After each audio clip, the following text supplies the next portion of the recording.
kanino sapagkat ang gagawin nating pagsaside kung kani-kanino ay magpapasama lang sa kalagayan natin.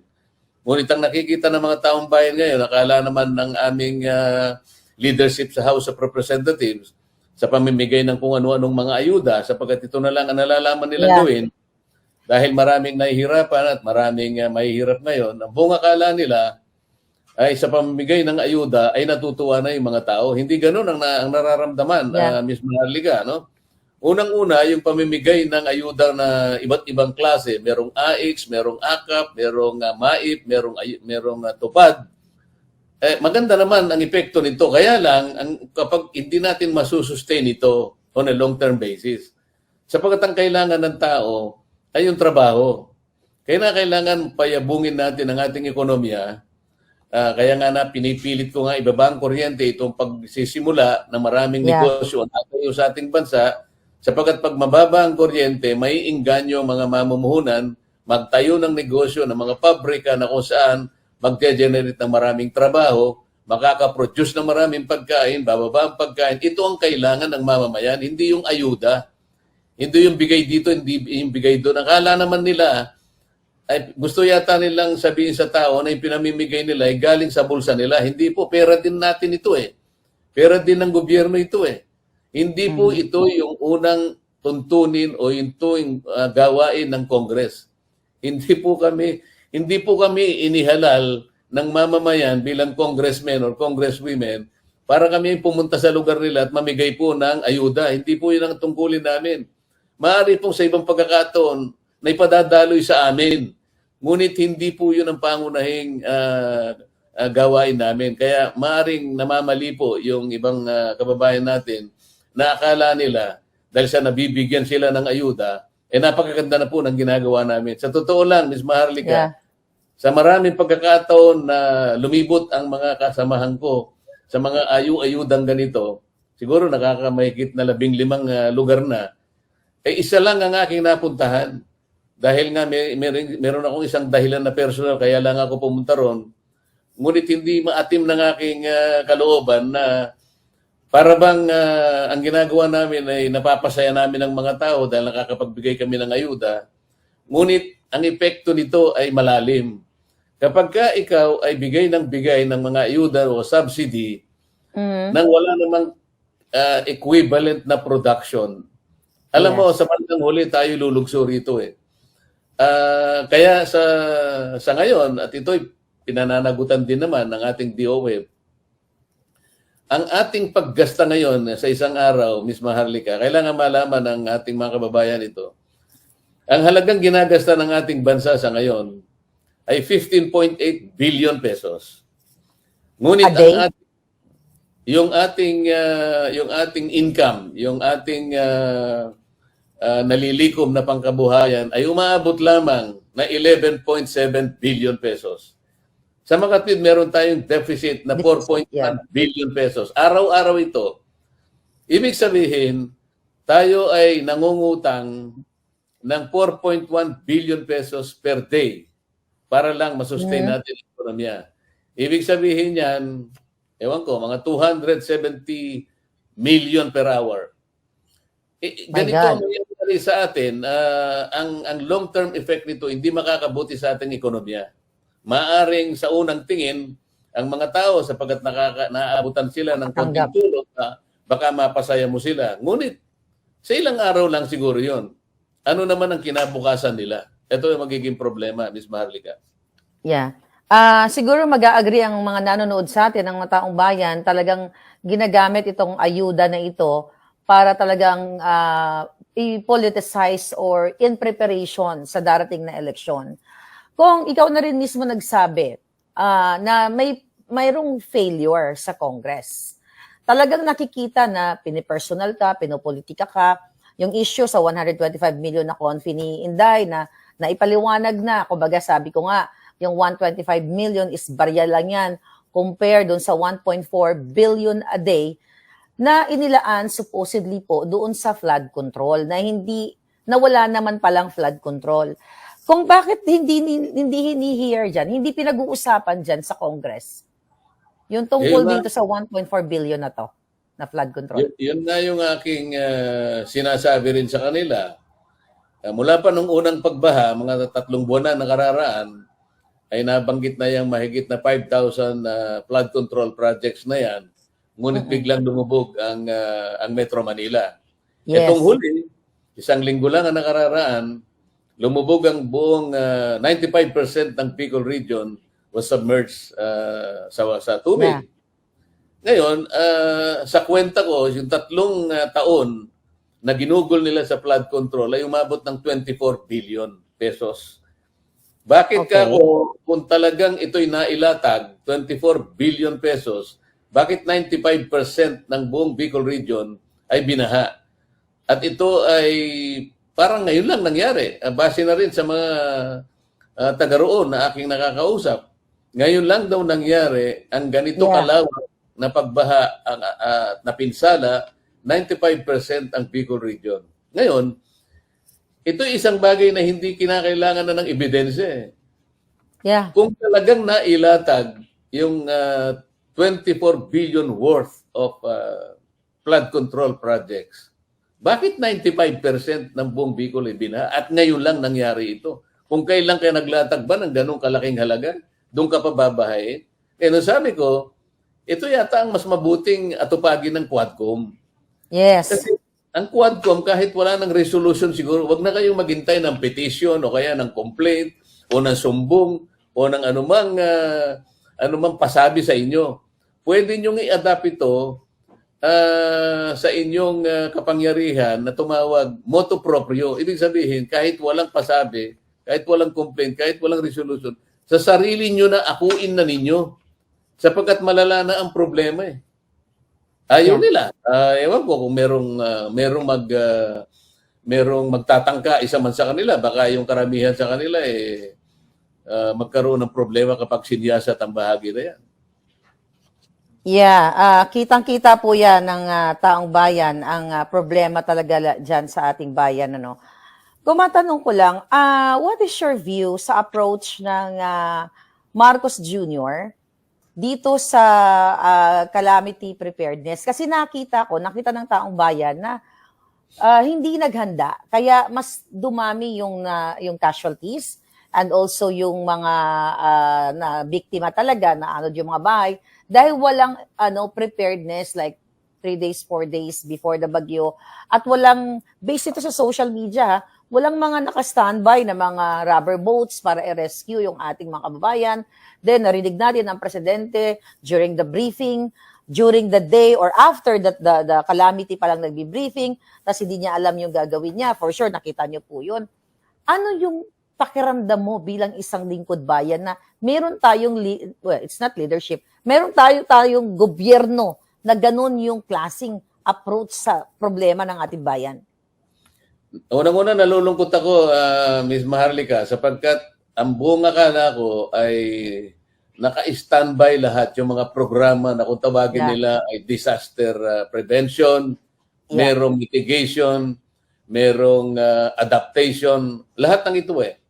Ngunit, ang lumilitaw ngayon ay ipinangangalandakan na lang ay kinakailangan maging resilient tayo. Alam mo yung terminong resilient, maganda din yun eh.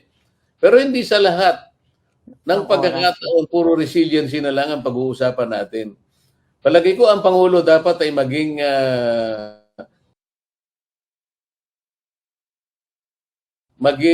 decisive na doon sa pagtawag ng mga aksyon sa mga taong may kinalaman sa lahat ng ito. Ang nakikita ko ay masyadong mabait ang ating Pangulo, Ms. Maharlika. Yung kabaitan na yun ay hindi nakatutulong sa kanya sapagkat ang mga tao ay naghahangad, naghihintay ng kagyat na lunas sa mga problemang kanilang kinasasangkutan katulad ng pagbaha. Kung nandun yung mga tinatawag na mitigation, kung hindi man prevention o kaya adaptation, bakit parang nabulaga na naman? Alam ko, meron pa nga noon na nabalitaan ko na nakabili tayo ng isang hindi ko alam ang pangalan nito parang instrument ng DICT na kung saan ay nakikita nila may mga drones na Like satellite at na ginamit dito, parang 1 billion, parang satellite ito na aha. nakikita nila yung lawak ng pinsala na magaganap. Kaya po pwede silang pwede silang magpundar kaagad, Mhm. magpreposition ng mga bagay-bagay na kakailanganin o kaya maihanda yung mga communities na maaring tamaan ng mga pinsalang ito. Parang hindi ko nakita lahat itong mga ito eh. Pati yung pagbibigay ng provision ngayon, kanya-kanya na kami. Katulad sa panig ko, sa aking malit na Mm. magagawa, Yeah, nakapadala na rin kami ng kahit ano. So, walang walang straight o gobyerno. kaya yung comprehensive na pagtulong ang aking nakikita. Dito ako nalulungkot at nawawalan parang nawawalan ako ng pag-asa. Well, sorry, Congressman Marcoleta, magdi-disagree ako sa iyo na mabait ang Pangulo. I don't think po na mabait siya. I believe kargado po siya dahil ang video ay pina-authenticate ko dito sa Amerika kung saan ay gumagamit siya ng white powdery substance. Actually, leading to that sentiment, mag-agree po ba kayo, Kong Marcoleta, na dapat lahat ng mga politiko na sasabak o kakandidato ay magpa-hair follicle test?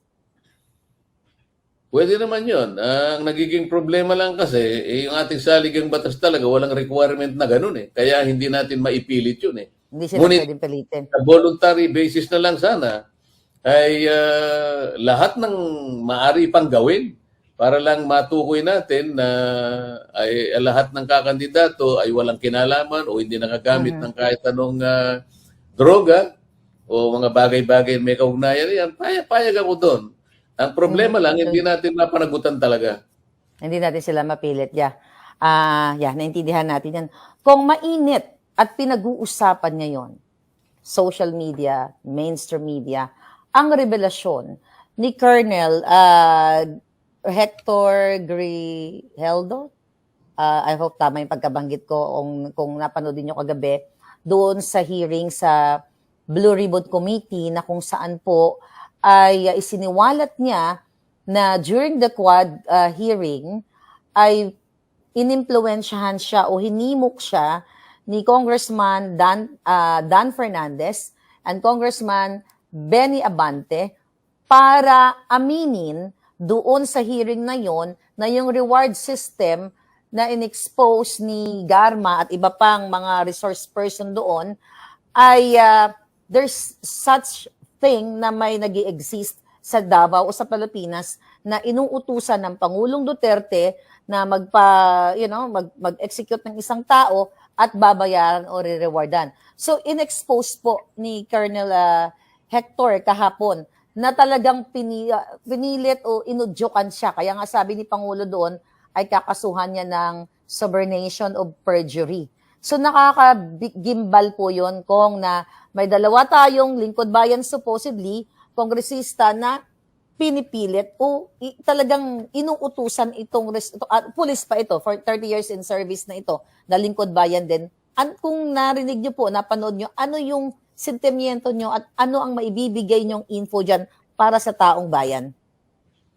Sana hindi totoo yun, Miss Maharlika. Kasi kung totoo yun, ay napakaseryosong akusasyon yun, ay dapat maimbestigahan din. Kasi unang-una, Yes. hindi naman dapat mangyari yung ganon. Kaya nga sila gumagawa ng investigasyon.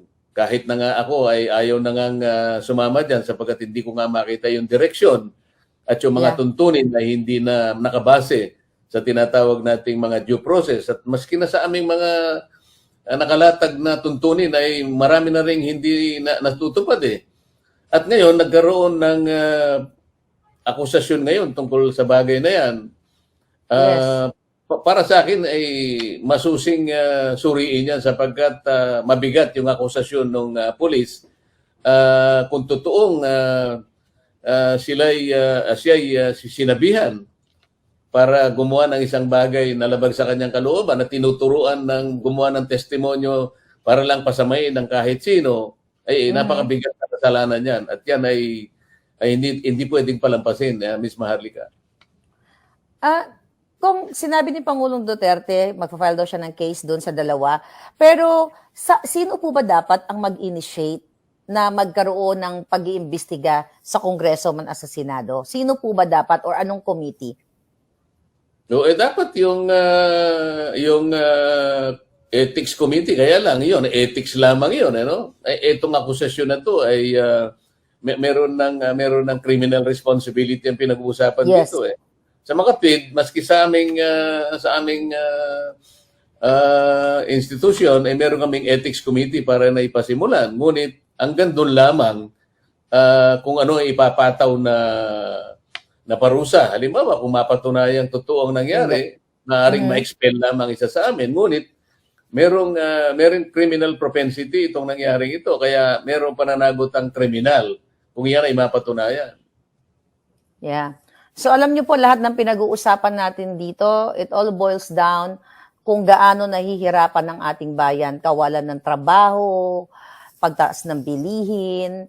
So I believe na kapag po kayo ay nasa Senado na talaga, magiging effective kayong senator. So paano po ninyo mai-address itong pagtaas ng bilihin at kawalan ng trabaho ng ating mga kababayan na patuloy na nasasadlak sa kahirapan? Ang unang ang ipinipilit kong gawin ay yung pagpababa ng presyo ng kuryente na kaya naman nating gawin. Ang isa sa kaugnay na aksyon dyan ay siguro kailangan tanggalin na natin ang buwis na binabayaran tungkol sa kuryente at saka yung buwis na binabayaran sa petrolyo. Tayo lamang ang bansa kasi na nagbubuwis ng petrolyo at saka ng kuryente kaya lalong bumibigat at tumataas yung presyo ng kuryente. Ang gawin na lang natin, kailangan ang Department of Finance gumawa ng ibang paraan kung saan niya kukunin ng buwis, hindi doon sa mismong kuryente na dito ay nakapagpapalala ng bigat ng mga gastusin ng mga consumers, lalong-lalo na itong mga kababayan nating mga residente. Mabuti na lang kung nasa siguro yung sektor ng commercial at saka industrial na gumagamit ng kuryente, total mayayaman naman yan, ay yung system loss kahit wag nang alisin yan. Ngunit pagdating do sa mga households na may hirap, lalong-lalo na nag-a-average na gumagasta lang ng 200 kilowatt hours per month, ay yung system loss napakalaki niyan eh. Lalong-lalo na sa probinsya, yung mga electric cooperatives, ang system loss is 14% of their bill. Eh dito naman sa Maynila, sa Meralco, mga 9% yan eh. Ang laki ng system loss kung ang pag-uusapan ay yung total na pagbayad mo sa presyo ng kuryente. Pag naibaba natin yan at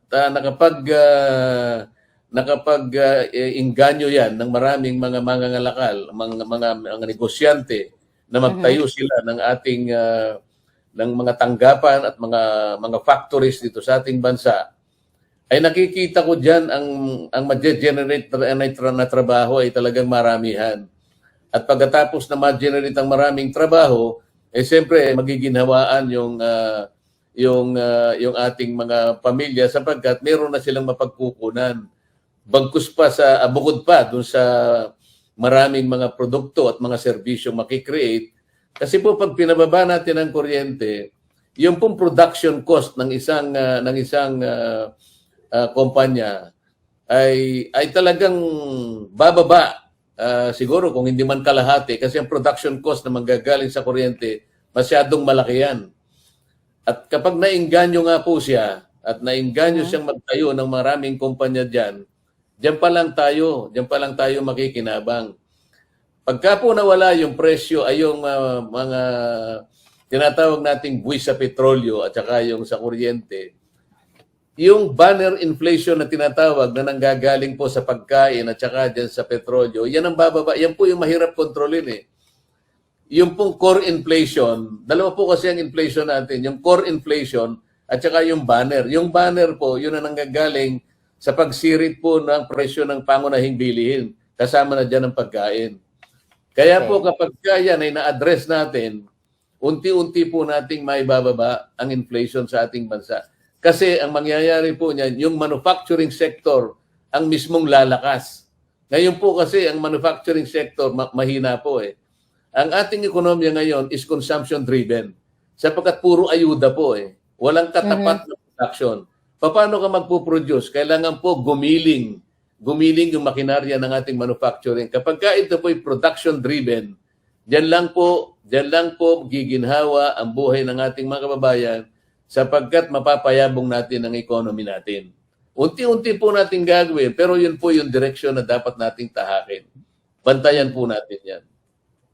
Yes. Kung habang nahihirapan ang ating mga Pilipino, kawalan ng trabaho, mahal ang bilihin, at patuloy ang pagtaas ng crime, marami po mga nakikidnap ngayon, mga nawala. Recently, meron pong US citizen na nakidnap dyan sa Mindanao, and I don't think kung na-capture na ba yung kumidnap sa kanya. Paano nyo po i-address ang, yun, pinag-uusapan din dyan kahapon sa Senate hearing, ang human rights at ang hustisya para sa bawat Pilipino na biktima ng mga, mga drug lords ngayon dahil talamak nga. Paano nyo i-address yun kung as a senator in the future? Kailangan nga po magbantayan tayo. Yung enforcement po kasi ang pinaka-problema. Tingnan po natin ang structure ng kapulisan ngayon. Bigyan ko po kayo ng halimbawa kung bakit pinipilit ko po yung oversight function ng Congress. Okay. Sa batas po ng ating PNP, ang kapulisan po ay dapat nandun sa labas. Ibig sabihin po, meron sila lahat patrolling function. Ano po ang ibig sabihin nun? Magmula po doon sa Chief PNP hanggang sa kahuli-hulihang pulis, kailangan nasa labas po sila. Nawala ako. Okay, you're good. Kailangan po nasa labas sila. Bakit po merong kampo ang pulis, Ms. Maharlika? Kung ang kanilang pananagutan ay nasa labas sila, dapat nagpapatrolya. Bakit meron pong kampo ang pulis? So, gusto ko po sabihin dito, kailangan malaman po natin, ilan po ba yung percentage po sa ngayon ng mga pulis na nasa labas? 20% lang. Ilan? 80% 20%. nasa kampo.